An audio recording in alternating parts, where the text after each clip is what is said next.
Unang-una po, recognize ng DSWD na multifaceted po yung causes ng hunger and poverty. Kaya nga din po, multi-pronged approach din yung ina-adapt ng aming pong ahensya.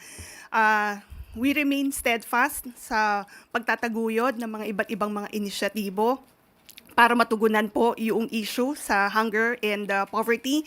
And of course, dun sa pagpapabuti at pagpapalawig rin ng mga existing programs ng aming pong ahensya. Kabilang na dyan yung Pantawid Pamilyang Pilipino Program na namumuhunan sa edukasyon at kalusugan ng mga children beneficiaries. Dahil naniniwala po tayo, driver kasi yung hunger sa poverty.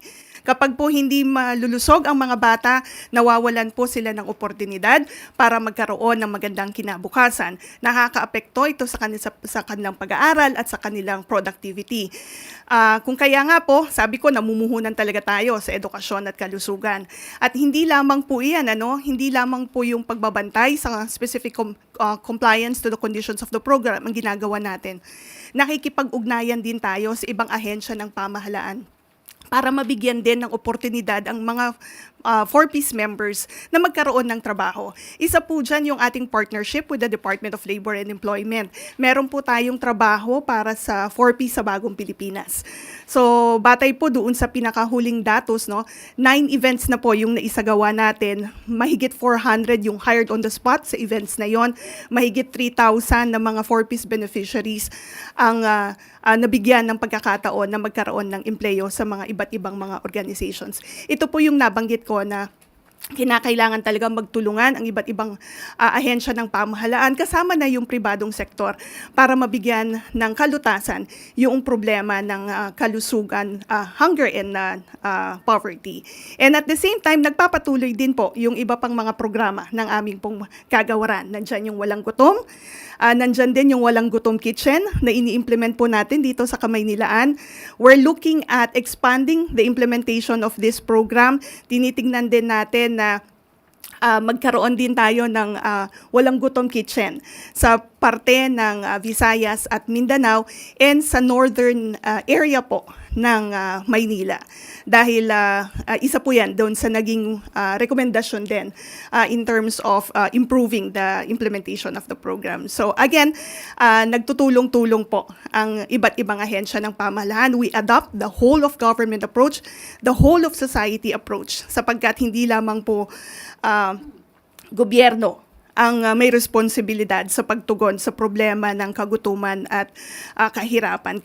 Kasama po natin ang pribadong sektor. At yan po ay naipakita sa mga iba't ibang mga programa na ipinapatupad natin. In fact, banggitin ko na rin po, doon sa i-digitalize nga natin yung registration, accreditation, and licensing ng mga social welfare and development agencies. We have a lot of good doers po na tumutulong sa department para makapag-provide tayo ng social welfare assistance to the poor, the vulnerable, and the marginalized. Thank you very much, Asek Dumlao. We now open the floor to questions related to poverty, hunger, and even food security. Maris Umali, GMA Integrated News. Good morning, ma'am. Ma'am, you mentioned a while ago multifaceted yung reasons kung bakit nararanasan natin yung kahirapan. Can you just at least mention to us what are the factors? Kasi these programs that you've mentioned, yung multi-pronged approach, have been done by the government for I think since it started, this administration. So, but still, ang lumalabas po kasi from 26.4% in February, it soared to 35.6% in March. So medyo mataas po ito. And even the non-poor, it also rose slightly from 16.2% in February to 18.3% in March. So hindi na sila mahirap, pero yung hunger levels slightly increased pa rin po. So number one, what are the factors that contributed to this soaring of hunger? And you've already mentioned the approaches to respond to this. How soon are we expecting these numbers to go down? Maris, kung matatandaan mo, last year naglabas ang DEDA PSA na bumaba yung poverty incidence po sa ating pong bansa. Yan ang nagpapatunay na nag-gain ng traction yung mga programs and services na ipinapatupad po ng ating pamahalaan. Maraming mga factors kasi na nakakaapekto sa mga mahirap nating pamilya. Last year, nakita po natin 6 typhoons occurring in 3 weeks. At isa po yan sa mga kadahilanan kung bakit po bumababa yung level of well-being ng mga kababayan natin na mahihirap. Ngayon, ang ating pong pamahalaan ay hindi naman po natitigil sa pagbubuo ng mga interventions para hindi po lalong sumadsad sa kahirapan yung ating mga kababayan. Isa na nga po dyan yung nabanggit ko, no, yung dun sa Pantawid Pamilyang Pilipino Program na tinutulungan natin sila to recover from disasters and other shocks na nakakaapekto sa kanila. Meron din tayo yung assistance to individuals in crisis situation. Ito po yung mga interventions, yung mga social assistance na ibinabahagi natin because there are unwanted events o mga adverse shocks na nakakaapekto po sa mahirap na pamilya at kinakailangan na makaution natin yung impact po nito. Kaya ganito, may mga social safety nets din tayo na ipinapatupad. Inflation is another issue, no, na nakakaapekto rin po sa well-being ng ating mga kababayang mahirap. Kung kaya nga po meron din tayong ayuda para sa Kapos ang Kita program. Again, it's a social safety net that cushions the impact of rising inflation to individuals who are affected by rising inflation and whose income do not exceed or yung kinikita nila ay hindi nag-exceed dun sa statutory minimum wage. So again, I'd like to emphasize, Maris, na may mga iba't ibang kadahilanan kung bakit po bumababa yung level of well-being and bakit may mga pamilya na tingin nila nagugutom sila o naghihirap sila. But then again, ang mahalaga po para sa amin, merong mga iba't ibang mga interventions ang ating pong pamahalaan para makaution yung impact po nito at hindi po bumaba at ma-trap sa poverty yung ating mga kababayan. Okay, ma'am, just a follow-up. So, since we understand that it would take a while. Kakaiba ng context, di ba? Sa government, we make use of family and family income and expenditure survey. May annual study po na ginagawa dyan.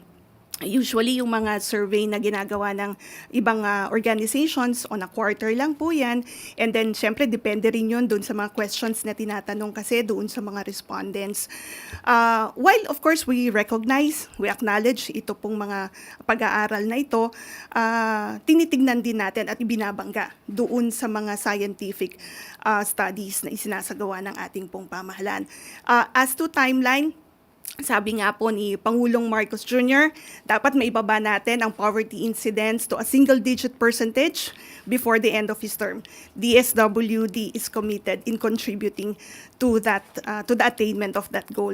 At pinagsisikapan po namin para mas mapabilis pa yung pagbaba nitong poverty incidence sa ating bansa. Thank you, ma'am. Eden Santos, Net 25. Good morning po, ma'am. Wala po bang ginagawang assessment yung ahensya para makita po kung epektibo pa ba itong mga programang ito like TUPAD, 4Ps, AIX, AKAP, para po maiangat yung well-being, welfare ng ating mga kababayang mahihirap at para malaman din po or mapag-aralan ng ating ahensya na baka meron pang mas magandang programa na pwedeng makatulong pa po, no, na talagang matugunan yung kagutuman, yung kahirapan dito sa ating bansa. Kung kung babalikan natin yung 4Ps law, nakalagay doon na dapat an impact evaluation study should be conducted. In fact, meron po. Yung mga naunang taon, meron ng mga isinagawa na impact evaluation studies. And sa kasalukuyan, meron po tayong kinomission na pag-aaral para makita din natin, no, kung ano na ba yung naging epekto nung programa. Ba ASEC yung dagdagan yung 3,000 pesos na ibinibigay sa kanila para naman mas makaangat sila sa kanilang pamumuhay? Yes, isa po yan doon sa tinitignan, no, kung akma pa ba yung halaga na tinatanggap nila para ma-address yung pong gaps sa pamilya.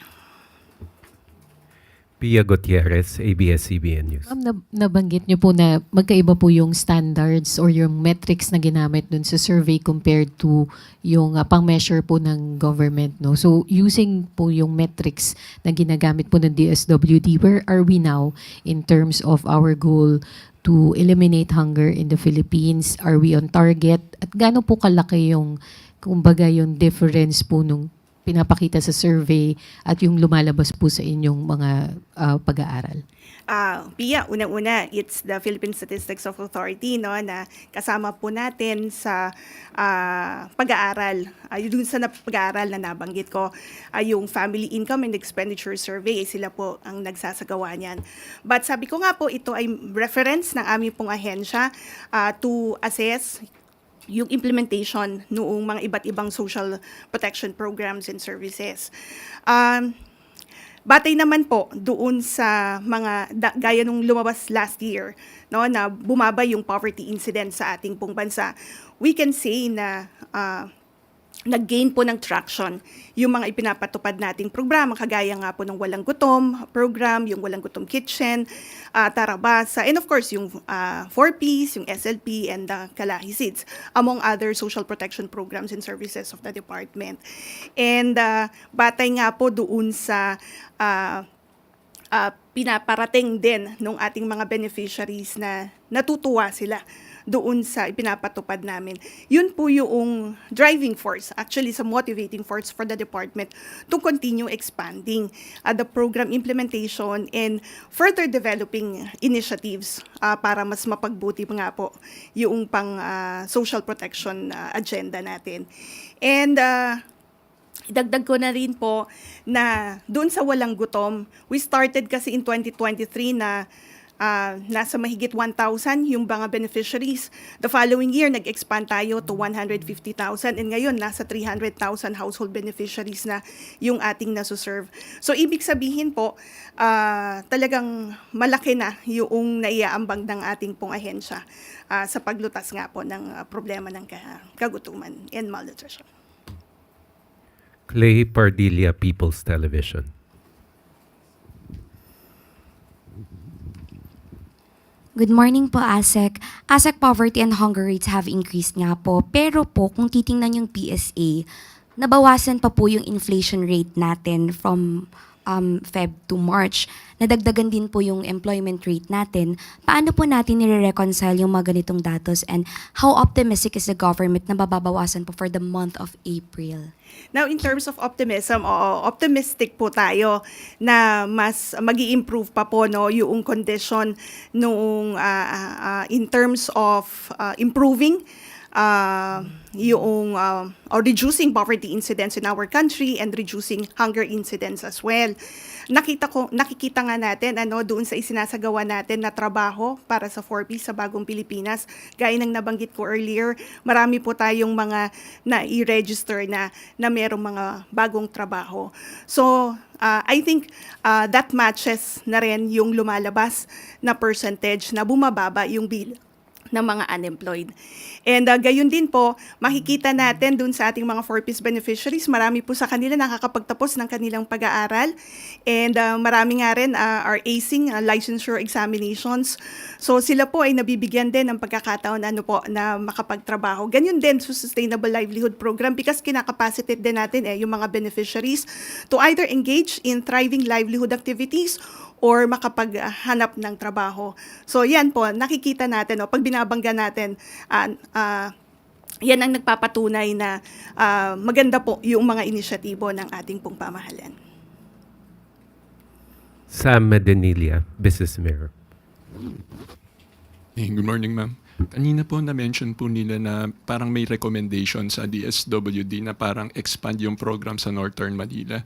Itatanong ko lang po kung ano pong organization or sino po yung nag-recommend na kung saan areas na dapat intensify yung anti-hunger measures. At saka meron po kayang list yung DSWD ng mga areas na makukonsider natin as hunger hotspots. Okay, batay po doon sa nabanggit ko na expansion ng Walang Gutom Kitchen. Yan po ay dahil pinag-aralan natin with our partners, particularly from the private sector, na dito rin po yung mataas ng bilang ng mga mga individual families and individual in street situations. Halimbawa doon sa Bangon, no, dahil isa rin po yan, BARM, I mean to say, meron rin kasi tayong programa doon, yung Bangon. Diyan din natin nakikita na magkaroon ng additional intervention para again ma-reduce yung hunger incidence sa lugar po na yan. Bukod po dun, wala na pong iba pong parang priority areas yung DSWD para for its anti-hunger measures. Well, at titingnan po natin doon sa lalabas na result noong nagkaroon kasi ng pag-aaral yung pilot implementation nung Walang Gutom Kitchen. So we're expecting na ma-finalize po iyan nitong buwan ng Abril. Kung ano pa yung karagdagang mga rekomendasyon, yun po yung ating pong i-consider doon sa scale up nito. Last na lang po, ina-mention po nila kanina na pinag-aaralan na itaas yung 3,000 pesos doon sa Pantawid Walang Gutom program. Ano po yung amount na kino-consider ng DSWD at saka saan factors po yung na i-consider para increase po yung amount ng 3,000? Currently, yan po ang pinag-aaralan ng ating pong partners na nagsasagawa ng pag-aaral. Hindi lamang po yung amount but then also the frequency of distributing the monthly food credits. Sa ngayon po ma'am, wala pa pong proposed na amount. Wala pa kasi in each area may halaga po, no, na pinag-aaralan. So hintayin po natin na lumabas yung study on that. Thank you po ma'am. Leth Narciso, DZRH.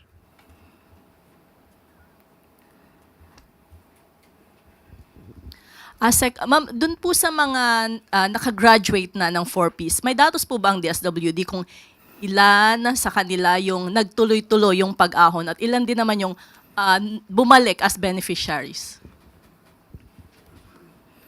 Okay, batay doon sa aming pinakahuling tala, nasa mahigit 700,000 household beneficiaries yung naka-reach ng level 3 o yung self-sufficiency level. Ibig pong sabihin, sila na po yung kaya na tumayo sa kanila pong mga paa. In fact, sila nga po yung mga nag-exit na mula sa ating programa. Ngayon po, ang DSWD in coordination with the local government units, tinitiyak nga po na hindi pumuling bumaba yung kanilang level of well-being. Kung kaya, kapag nagsasagawa tayo ng Pugay Tagumpay o yung graduation strategy for our 4Ps beneficiaries, pati po yung mga case folders nila ay tinuturn over natin sa LGUs para mabantayan po. And then make sure that, again, appropriate interventions are being given to them, especially that, as I've earlier mentioned, that there are shocks or unwanted events or crises that might affect the family. So kinakailangan po na we could promptly provide necessary support para, again, hindi po muling bumaba yung kanilang level of well-being. Any more questions related to food, security, hunger, or poverty? If there are none, thank you, Yusek Irene. Yusek Claire. Thank you very much, ASEC Irene Dumlao ng DSWD. So maaari na po nating i-excuse si ASEC Irene Dumlao. At handa na po tayong sagutin ang inyong mga katanungan. Sam Medanilla, Business Mirror. Good afternoon, ma'am. Tatanong ko lang po, ma'am, kung ano po yung update dun pagdating sa ginagawa na measures ng government sa reciprocal tariff with the US. Last week na-mention po ni Sir Go na parang plano niya magpunta sa US for negotiation. May date na po kaya kung kailan? Yes, Sam, ganito. Kanina nagkausap kami ni Secretary Go at sinabi niya ay wala pa pong update at patuloy pa rin po ang pakikipag-usap, ang pakikipag-negosasyon, especially with the ASEAN countries para po sa isang joint diplomatic outreach, harmonized messaging ng Asian countries. Ito yung, kumbaga, ine-emphasize yung diplomatic engagement rather than retaliation. At ang salitang galing po kay Secretary Go ay cooperation, not confrontation. So nasabi nga po niya na sila po ay biyahe papuntang US sa May at wala pa pong update kung kailan po. Bali ma'am, yung sa May, yun po yung for the entire ASEAN delegation. Tayo lang po, yung Pilipinas po. Opo. Tapos last question na lang po, ma'am. Regarding po dun sa reciprocal tariff pa rin, na-mention po ng DTI tsaka DOF na isa sa parang magiging competitive edge ng Pilipinas yung 17% tariff niya compared dun sa other ASEAN countries. Recently, nag-impose po yung US ng parang deferment dun sa mataas na yun, tapos lahat na lang 10%. Paano po kaya magiging competitive pa rin yung Pilipinas kung yung other ASEAN countries, pantay-pantay na po tayo ng 10%? Yan po ang magiging mas magandang opportunity para sa local businesses natin na mas galingan pa nila ang kanilang mga produkto, ang kanilang mga serbisyo para sa paggawa ng mga produktong pwede nating i-export. Okay po. Thank po, you. ma'am. Tina Maralit, Manila Times.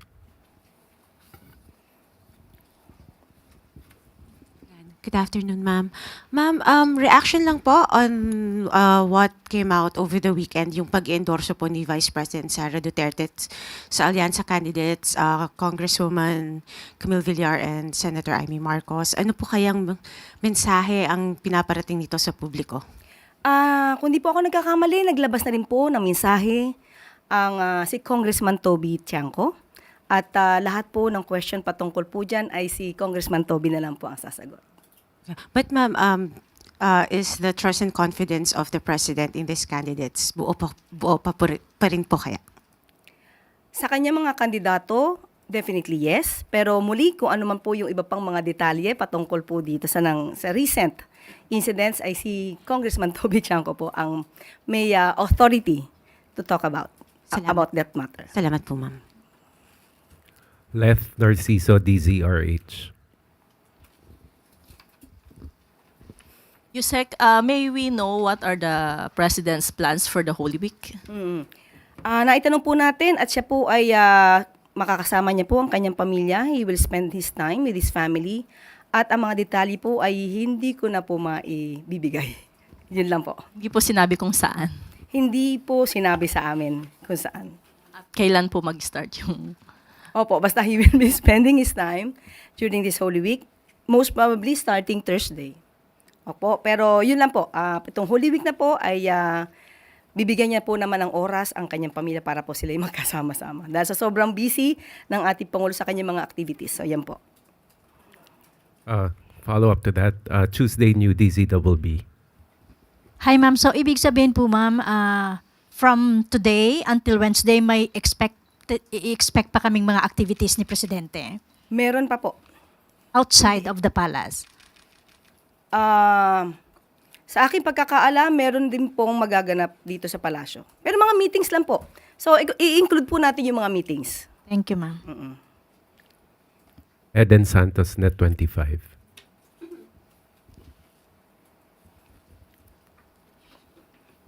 Good morning po, Yusek.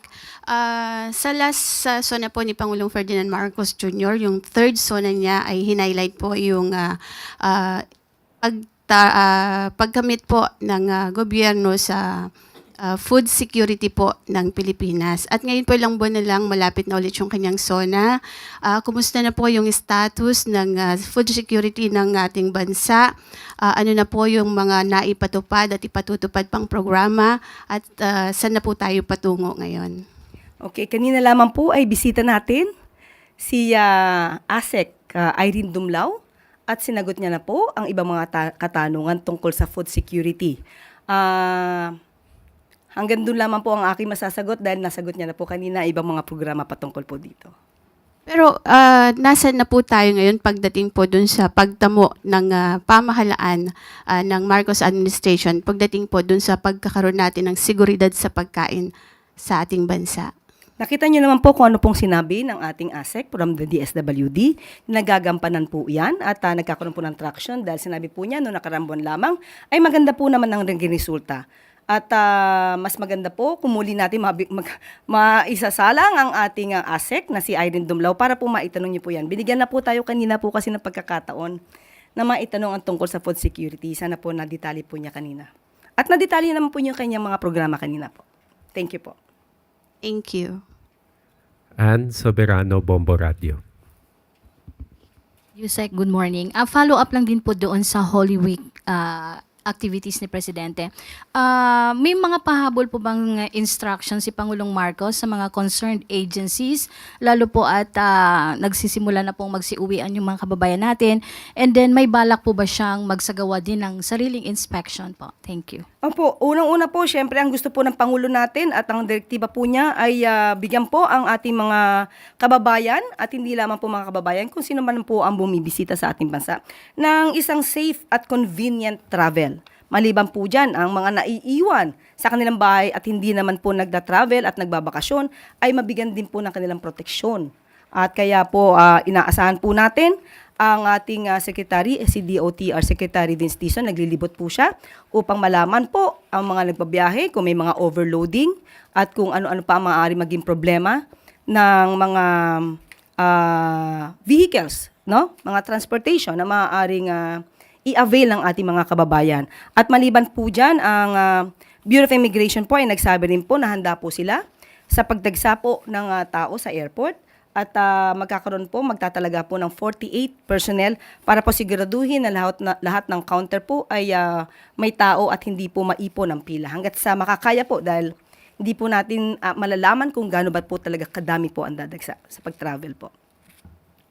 Balik na rin po sa bansa yung Philippine Humanitarian Team mula sa Myanmar. May mensahe po ba dito si Pangulong Marcos, Yusek? Opo, nagkaroon po ito ng commendation at sila po talaga ay kumbaga ipinarangalan po dahil sa kanilang napakatapang na pagsagupa dito sa kanilang obligasyon at sa kanilang duty po.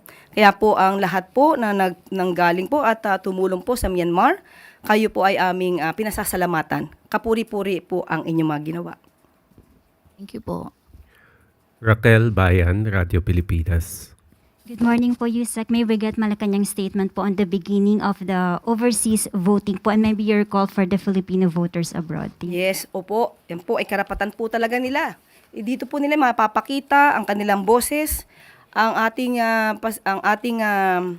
mensahe po mula sa palasyo ay gampanan niyo po ang inyong tungkulin bilang isang Pilipino. Bumoto po kayo ng nararapat.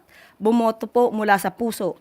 Huwag pong bumoto dahil lamang sa bulong o dahil kayo'y nabayaran, kundi iboto niyo po ang mga taong nararapat, yung maaasahan po natin, mga leader na hindi ibebenta ang bansa kahit sa anumang paraan, at mga leader na makabayan. Also, Yusek, for the first time available na rin po yung internet voting para sa mga OFWs natin. Your thoughts on that and maybe what does that say about the innovations of the government po na pinupush natin? Sana po mas maging maayos po ito at dahil po ito ay mas mapapabilis po ang pamamaraan ng pagboto ng ating mga kababayan. Thank you po. Last two questions. Clay Pardilla, People's Television.